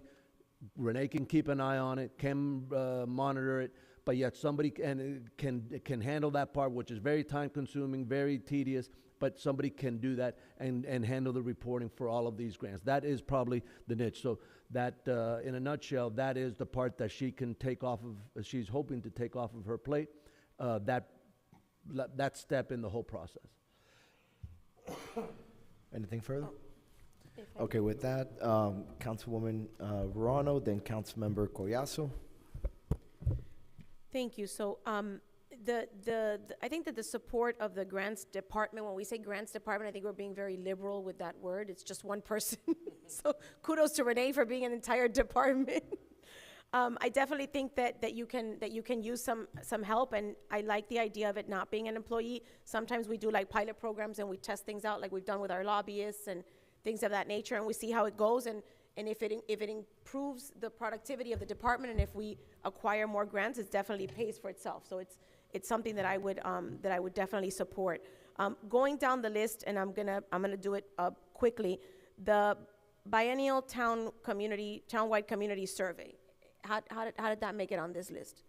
That is similar to the survey that you had done prior to our retreat, the one that we did a few years ago. That's kind of the survey that was used as some of the basis for that.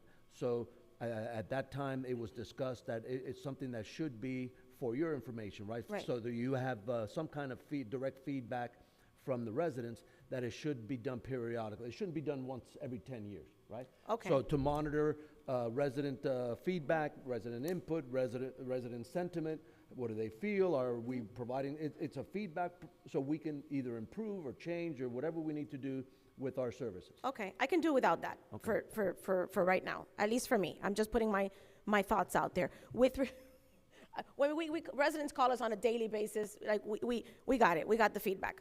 As far as the equipment, the broadcast equipment, I'm not sure. I know that Herman is here.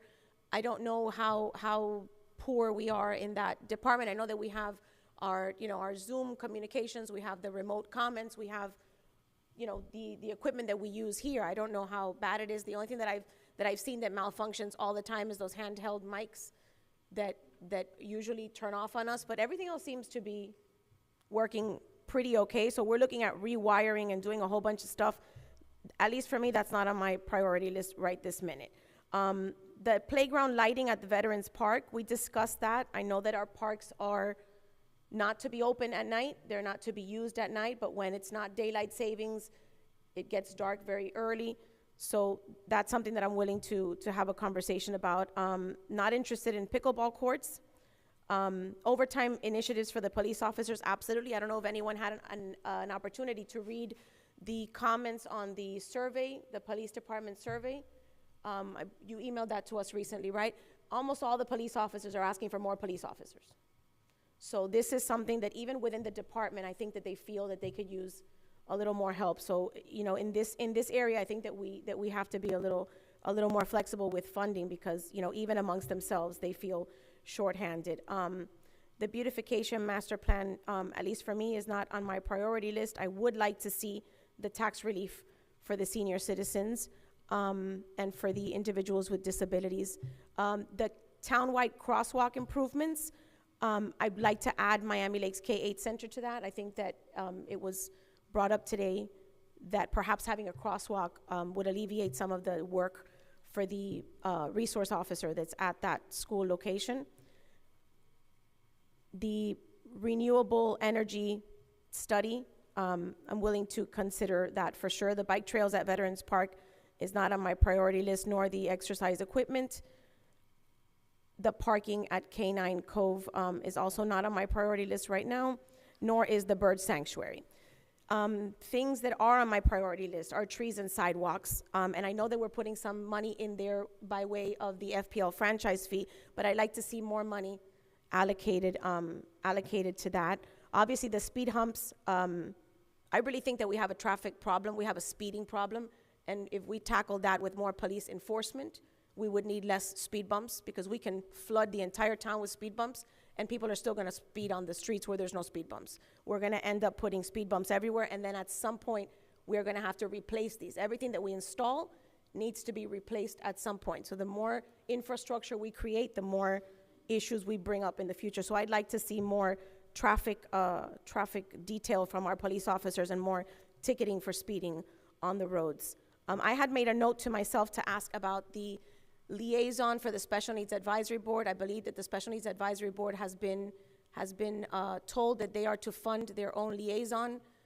The cost of their liaison through the fundraising monies that they acquire from the mayor's gala. Is that accurate, or is that? That's a shared position. We already have funding for, because the young lady who's handling that was originally brought on to handle the mental health task force. Okay.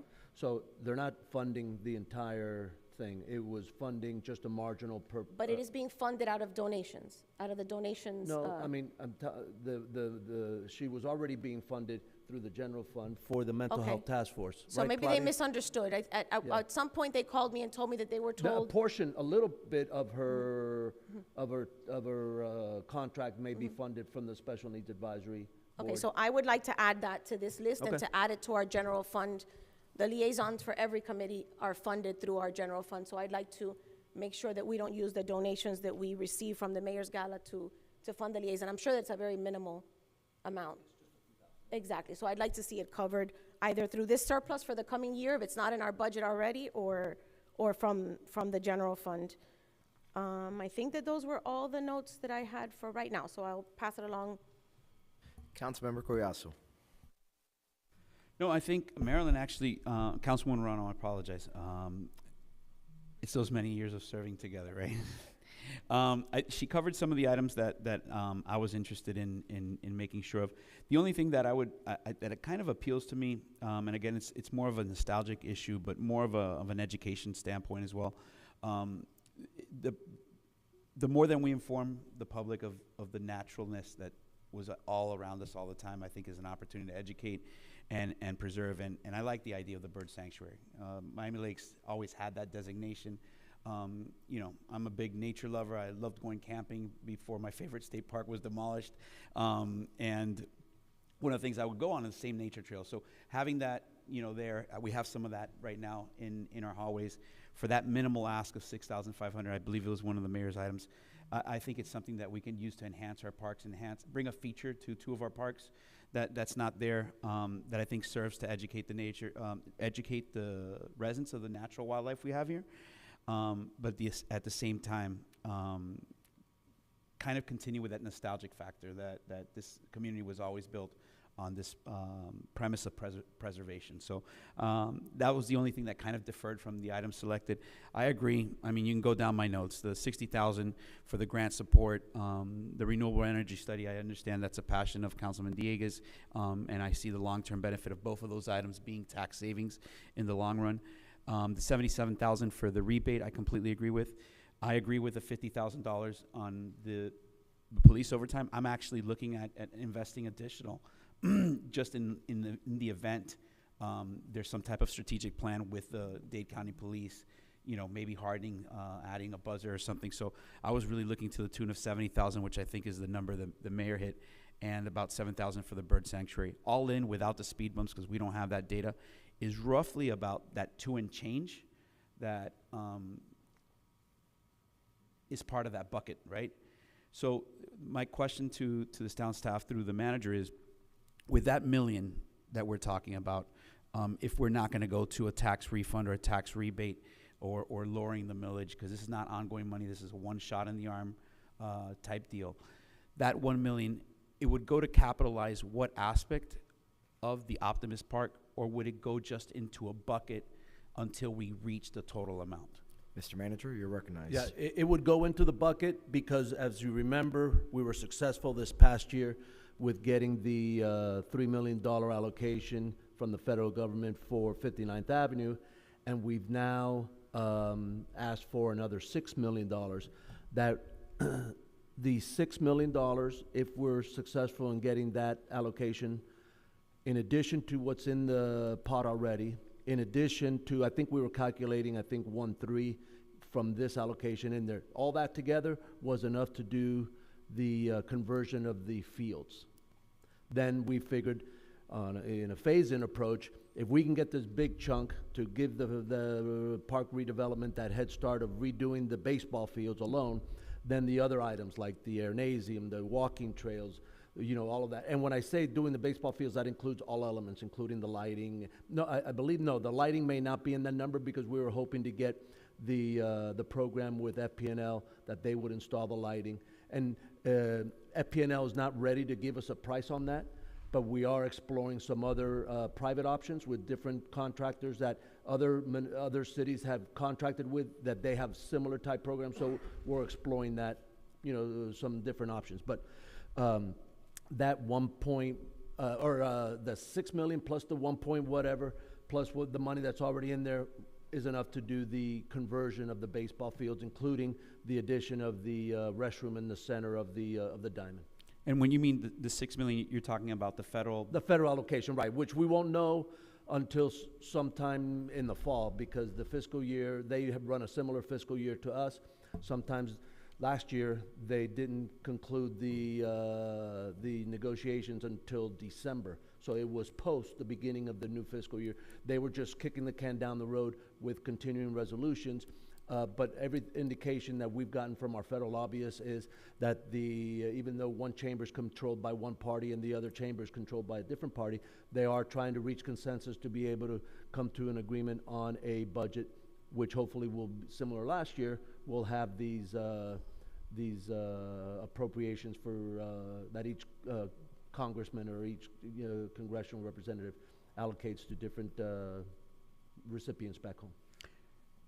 Great, and lobbying efforts in the federal government, I would say one of our most successful lobbying efforts are resting on the shoulders of a particular lobbyist and the people here on this dais that have pushed for the 59th Avenue. All this while, though, that's really sucked a lot of the money out of the infrastructure that we could be pumping in, right? So that's why trees and sidewalks keep on coming up, because our PTP allocation has been channeled into that program. And it's taken us a while to get there, right? So realizing that these are multi-year efforts, multifaceted approaches, and I know that, the JOU is kind of tied at the hip with this, with a 365-day. At some point, we're gonna have to come to a head with whatever discussion that is. But going back to my initial point, we put in 1 million, we wait till the fall. If the 6 million doesn't happen in the fall, the money stays there?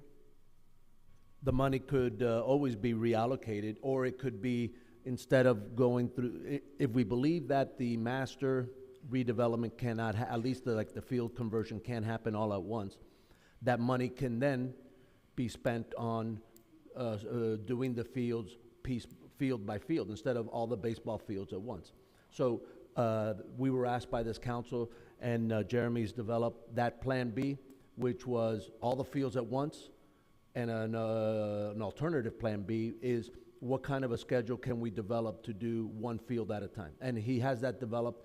I believe that doing the first field, which in consultation with our design professional, would be the one on the northwest corner of the park. That would be the first one. If we were going to do them one by one, that'd be the first field, and it'd just be a little over $1 million to do that one with its adjoining infrastructure, the fencing, the dugouts, the sidewalks, and so forth. So we would be able to use that money. I wouldn't recommend making that decision now. I would recommend that we wait to see if the 6 million is coming in, so we can do it all together. Economies of scale, a contractor would be more likely to bid on all the fields at once instead of just one field.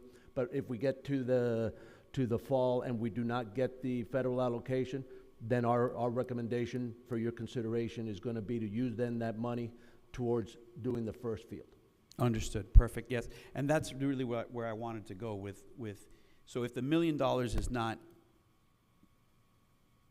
complemented by the in its totality to get to the 7 million, then the idea is to go back and start one field at a time, to go one project by project, and try to get there in some way, shape, or form by piecemealing. Now, again, that's going to force us to meet head on with the JUA. Mm-hmm.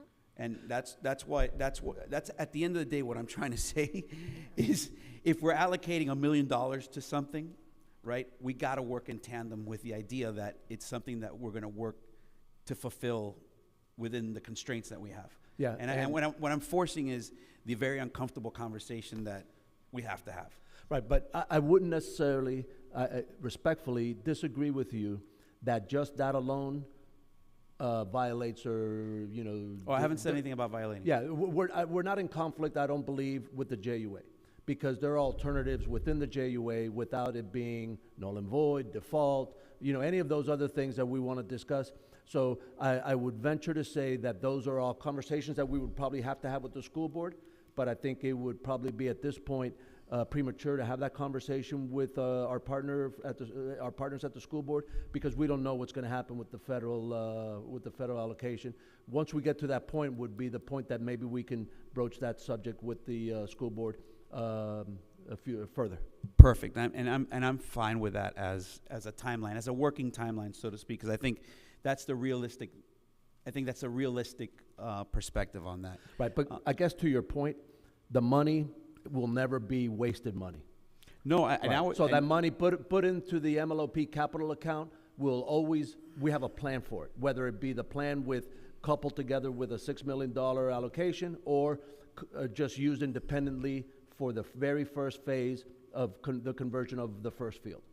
Yeah, and that leads me to my final point. Depending on who you talk to at the Optimist Club, and no disrespect to you, Jim, I know there's a lot of individuals that have been fierce advocates. my point has always been focused on, and I think you said it best, we've waited 23 years. What is it, waiting a little bit longer? At the end, we want what we want, and we're willing to wait for it. So I appreciate that, and I think that we all have a common goal. I've always been focused on what are the little things, and I want to commend Jeremy and his department again for knocking out a bunch of little things that have made significant improvements. The fences at Field 5 went in this week, and wow, we didn't have any balls going under backstop, so it already made an immediate improvement. Are there any small ticket items? I call them deferred maintenance, but they may not be deferred maintenance items. They may be called something else, but are there any small ticket improvements that the Optimist Club has requested that may be part of improvements to the park that are not this $1 million? But that was part of the conversation that I had regarding dugouts and, you know, like seating or leveling of the fields. Right, yeah. something that was more as long, because my priority was the restrooms. That was the facility that was my priority, but I understand with the JUA that we have some restrictions. So that's why I had discussed, you know, either paint or what do you call the sand? What do you call the clay, sorry, I'm not a baseball person. Either, you know, additional clay that some of the fields could use a little more fill of clay, or some maintenance items that we could use some of this funding for now, rather than waiting and just kind of letting it sit there for so long. Yep, and I don't want to speak for the Optimist Club either. The Optimist Club has had some conversations with Jeremy about some items that if the redevelopment is never going to take place, whether it be with all the fields at once or one field at a time, I believe that they have been the most patient partner that we have, and they can continue to be great supporters of the redevelopment as designed by our consultant. But I believe that they've given Jeremy a laundry list of some items that if we are not going to do the redevelopment, whether it be field by field or not, if we're not going to do it, that then they'd like to see some items done. That I think Jeremy quantified them. They're somewhere between $2 and $3 million. But that's again, I don't want to speak for them. Yeah, but I that's believe if the it is. park is not done. Huh? That's if the park is not done. Correct. But as far as deferred maintenance, we're on pace. We're there. And you mentioned some of the things. There is nothing there's no deferred maintenance right now. We are funding all the necessary things, repairs of fencing, whatever we need. But if the park redevelopment is not going to be done in some way, fashion, or form, then the Optimist Club has provided our Parks Department with a list of things that they would like to see, capital improvements, not maintenance, capital improvements done at the Optimist Park. And that's to the tune of $2 to $3 million. So if this, and again, you know, there's no ticking time, right? There's not going to say tomorrow's the deadline that we're going to know. This seems to be a perpetual thing, and I'm pretty sure that the next legislative federal cycle there'll be another budget request, and we can continue requesting. And like you said, they've been very, very patient, and depending on how that outcome comes, that's the formula we followed on 59th Avenue, right? Let's keep on asking, let's keep on. So I'm fine with that wait and see approach, and we'll take it from there. Thank you for the feedback. The wait and see approach is great, but we have to give it a timeline, because we are deferring repairs in the rest of the town, roads, sidewalks, striping, crosswalks. I mean, we have everything on hold, waiting for this one project, very similar to what we've done with 59th Avenue, that we've had everything on hold, lighting, sidewalks, everything, waiting for this one project. So we're going to put $1 million in the pot, but we have to give it a timeline. Yeah. If this doesn't materialize within the next year or so, then that $1 million has to be redirected to other needs, other infrastructure needs in the town, including some of our facilities, restrooms at some of our facilities, at Mary Collins, at Robert Alonzo. You know, there's old sinks, there's old fixtures, there's things that need revamping, and everything is put on hold for these projects. But realistically, you know, we have to be honest with ourselves and give it a timeline. Yeah, hold on, Mr. Manager. Just because I want to give our colleagues that are online an opportunity to opine perhaps on this subject, Mr. Mayor or Mr. Vice Mayor? There's a colleague here too that hasn't opined. Well, but you're on the dais, so just give it a second. Thank you, Councilmember Dieguez. I just wanted an opportunity again to be a little bit more detailed of the items that I'm in support of for our consideration. One, the grant support employee, after hearing from the manager and from Councilmember Garcia. Not in support of item 2, not in support of item 3, in support of item 4, not in support of item 5, so the Veterans Park Playground, not in support of the pickleball courts, in support of item 6, the additional funding for police overtime initiatives, not in support of item 7, not in support of item 8, not in support of item 9. Would like to, again, for discussion, condense phase 1 into maybe the 3 priority items to minimize those costs, and not in support. So, 10 phase 1 instead of 5 items of crosswalk improvements, maybe focus on the first 3 to cut costs a little bit. Not in support of item 11, 12, 13, 14, or 15. And then in support of, based on those numbers, the rest of the funds be allocated to the Optimist Park in phase 1 to focus on the 30% of the land that the town of Miami Lakes does own. Thank you. Mr. Mayor? No, I'm just listening to the conversation. I'll withhold my comments till it's time to take action next Tuesday. Sounds good. So returning back to the dais, Councilmember Fernandez. Well, withholding my comments is not a particular strength of mine, so I will put them on the record, and for the benefit of my colleagues, just to save time on Tuesday.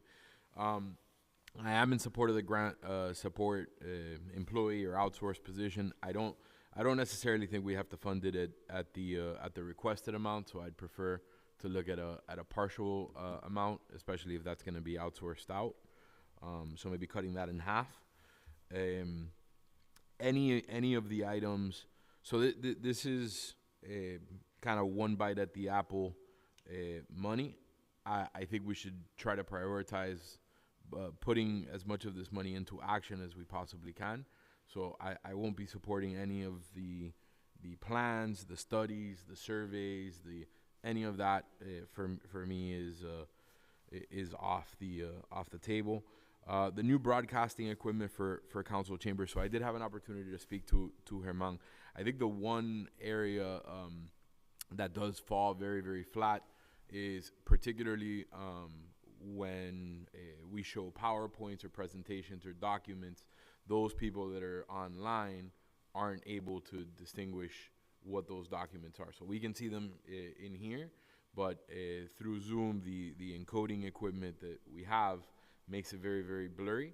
I think, so that for me is a transparency priority, because the last thing we want is people sitting at home looking at a fuzzy PowerPoint, scratching their heads and wondering what all these numbers are. Veterans ground playground for me is a not now. Pickleball is a not now. Police overtime, I'm with Councilman Collazo. The 70 grand works for me. Beautification master plan update, not right now. The senior citizens tax relief program is something that I championed, and the closest thing that I think Mita and I will ever come to agreeing on anything. So we should be at least helping those most vulnerable in the community, which segues into 9. 9 is also ES for me. I understand the townwide crosswalk improvements and the speed bumps and all of that. My trepidation with that at this time is that even if we had the magic wand, even if we approve all of it on Tuesday, without the agreement with the county, that's stuck in limbo. So I would hate to commit monies to those items now that we can put into motion. So that being said, I'd rather hold off on those things. Feasibility study is a not now. The bike trail is a not now. Anything that involves the traffic calming interlocal agreement is not something I think we should look at now. Definitely things that we can look at when we and it'll be like deja vu in a month or so when we start having preliminary budget conversations for next year's budget. So definitely things that we should look at doing that. I cannot echo Councilwoman Rano's point any further. We have no business using sponsorship money to pay for any portion of the Special Needs Advisory Board liaison. That's not what the money was destined for. So that to me is something that needs to be incorporated into this, and that's essentially it. That's kind of where I stand. All right, are there any It's other for the comments? birds. I would add to the bird sanctuary, they're actually adding trees, right? You're adding some trees there as well? Native plants.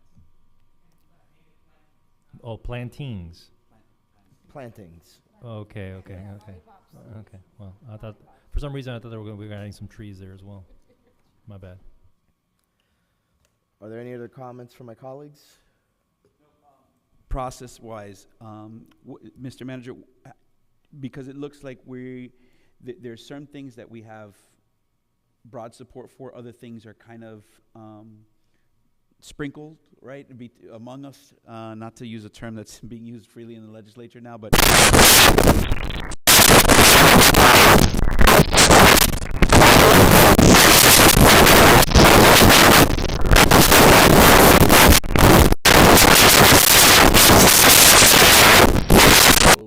published today on our website, right? So I don't want to change that tomorrow, Friday, whatever. So this will continue to be the written version, and it'll be on the agenda that will be before you on Tuesday.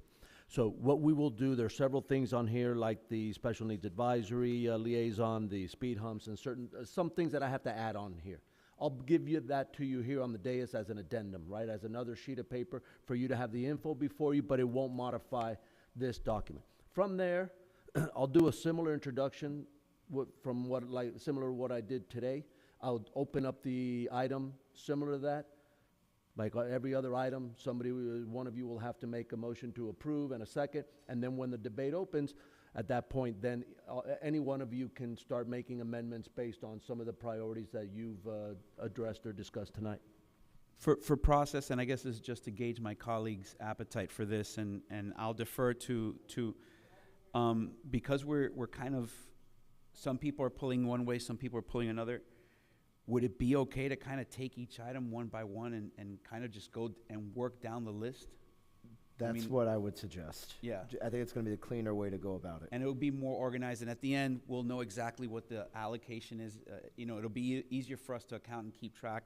So if there's some items that are not on the list, I guess come with your own bullet points, just so we're not all over the place. And I guess it's not our place, but the chair of the meeting will decide. But if we could kind of reach consensus that, it'll just be more organized for us to kind of work. Yeah, what we'll do is we'll keep a running tally, because every penny you use to fund one of these items on this list will be coming off of the MLOP allocation, right? So we'll keep a running tally. If somebody makes an amendment, let's say for the grant support position, to fund it at $60,000, and you get 4 votes and it passes, then we'll say, okay, the new MLOP number is X. And then as you go through the list, as you approve items, we'll keep running a running tally and say, okay, now MLOP is this. And you may wish to stop at that point. So the only problem with your method is that now you may get to a point where you say, in your mind, you may have a certain number you want to keep MLOP at, and you may not have taken them in your priority order. So that's the only danger. But for logistics, it may, the way you're detailing it may be the best way to go about it. No, I like the running tally, because if, like Councilman Alvarez is saying, look, I want the lion's share to go to MLOP, right? And he's being very, very transparent on that. I think for a person like him, it would serve him to know, okay, because he might have that benchmark. For others, it might not be as important, right? But I think having that, because it's the staff recommendation, it's really the big chunk of change, so to speak, that we're talking about in the room, having that working number throughout, and it's really for Melissa's sanity. Because if the more that we jump all over the place, I know she's good at math, but the more that we structure it and keep it organized, the easier her job is going to be after the meeting, not having to go back into the record, and did I get this number right or that number right? So it's just really to benefit her. I don't mean that just you, because I know you're going to do a great job either way, But for all of us, I think it's just a cleaner process, and it's more transparent as well for anybody watching. So I would like that. Whatever you put out, let's go in that order, and then at the end, whatever other bites of the apple, so to speak, for sprinkled items that want to be injected into the conversation, I'm fine. At the end of the day, it's not our place. It'll be the mayor's call. But I just think for a process perspective, it's the best choice. Any other comments from my colleagues? Yeah, I agree with Councilman Cuiazo. We can take item by item. And then we basically will vote on them. I think, look, in my opinion, guys and gals, Councilman Morano, what I don't want to see is that we're going to discuss every single item. We should already do our due diligence between now and the council meeting and decide what we're on board on as individuals and what we're not. And that's what we're voting on. And that's why we're doing this budget workshop. What I don't want to see, we're going to beat this over the head and discuss every single item, because there's no need for that. Every single one of us on the dais knows what they're in support of, and some of us have some items that we do have in common. And what I do suggest to the manager is to put the Optimus Park item as the last resort for us to vote on, and then he can kind of do the math as far as which of the items have passed, and add that up, and then that will be deducted from total carryover, and then that will give you the money if the Miami Lakes Optimist, if the fund for the Miami Lakes Optimist does pass, then that will give us a clarity of like, okay, this is how much will be allocated to the Optimist Park. Does that make sense? Yeah, I mean, I personally, I would be fine going one by one, and there's going to be some items that there won't be any debate on. But I mean, like for example, I'm going to defend my my solar feasibility study. So, and I would like an opportunity at that time to make the case for it. Obviously, we can't. Look, I'll make an early argument now, right? We're talking about a one-off tax decrease, right, in the disability and the senior exemption. They're not doing good, but. But just making an early argument there is that we're talking about a structural reduction in our expenses, versus a one-off tax break. That's what I would say is something that often gets lost in the discussion. I've seen it with the census. I've seen it with other programs that I've tried to, push some structural changes that we will either see greater revenue streams on or a reduction in cost, but we tend to go for the quick fix. So, but I'll make that argument at that time, and that's why I'm just reserving my comments for Tuesday, but kind of explaining why I feel we should have at least some discussion. Very simple, right? We should have already chewed it up by now, but as we go by each item, we should have a small opportunity to at least go once and make an argument for and against a particular item. With that, it's my understanding, if there's nobody else that wants to speak, it's my understanding that the Special Needs Advisory Board, represented by Ms. Vivian Levy, would like to have a word. Is there a motion to reopen public comment? I'll move it. I'll second. With that, it's moved and seconded. All those in favor, Aye. say aye. Aye. All opposed, no. The ayes have it. Motion carries. Ma'am?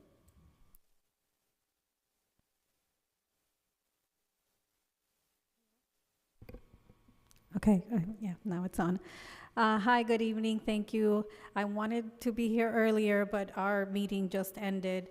I think I might have walked at the end of you guys discussing our liaison and our committee having to pay for our liaison, so I just wanted to express the fact that I do not agree with that. I don't think any other committee pays for their own liaison, and these funds are donation funds, so they're not meant. I don't think they're meant to pay for staff. So I appreciate anything you guys can do, any room you can make in the budget to include our liaison in there. Okay, thank you so much. Thank you. Are there any other public comments? Any other public comments? Final closing thoughts before we go? Seeing none, public comments are now closed, and there being no further business, we are now adjourned.